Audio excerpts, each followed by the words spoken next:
Il faut absolument construire une relation physique à un moment ou à un autre pour que la relation digitale devienne efficace.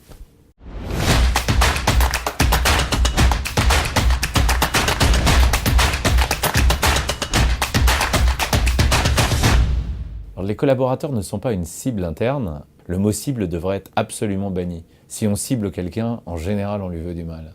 Or, à partir du moment où on veut communiquer avec une personne, un groupe de personnes, il faut plutôt les considérer comme des interlocuteurs, quasiment ses égaux, voire peut-être des interlocuteurs à qui on a envie de demander une faveur.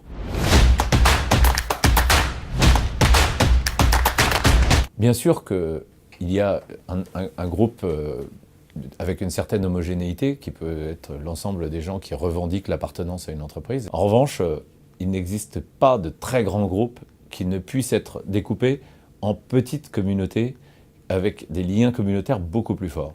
J'appelle ça la stratégie du nénuphar, c'est-à-dire que si vous décidez de communiquer avec l'ensemble des collaborateurs d'une entreprise, il faut absolument faire le travail de dessiner chacune des sous-communautés et d'essayer de déterminer quelles sont les communautés prioritaires et celles qui sont peut-être des communautés un peu plus suiveuses.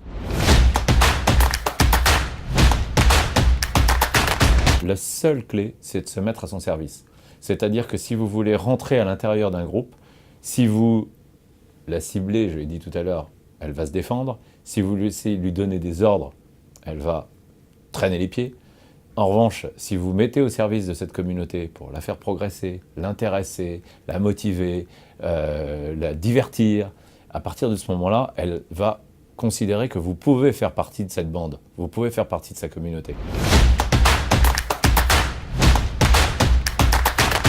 Aujourd'hui, il n'est plus possible de séparer le cerveau droit et le cerveau gauche d'un collaborateur. Ce qui se passe à l'intérieur de l'entreprise et ce qui se passe à l'extérieur sont devenus absolument poreux.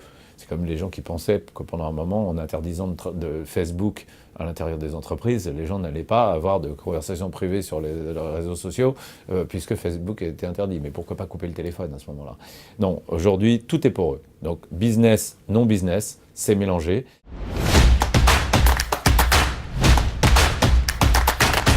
Les relations physiques et les relations digitales sont en fait une seule et même relation qui se construit de façon complexe. Les relations digitales qui n'ont pas commencé ou qui ne retombent pas à un moment ou à un autre sur une relation physique sont généralement des relations assez faibles. À partir du moment où on arrive à créer un lien physique, les relations digitales qu'on peut avoir sont beaucoup plus denses et sont beaucoup plus impliquantes pour les deux parties, puisque quelqu'un qu'on connaît en vrai, on ne peut pas lui dire n'importe quoi.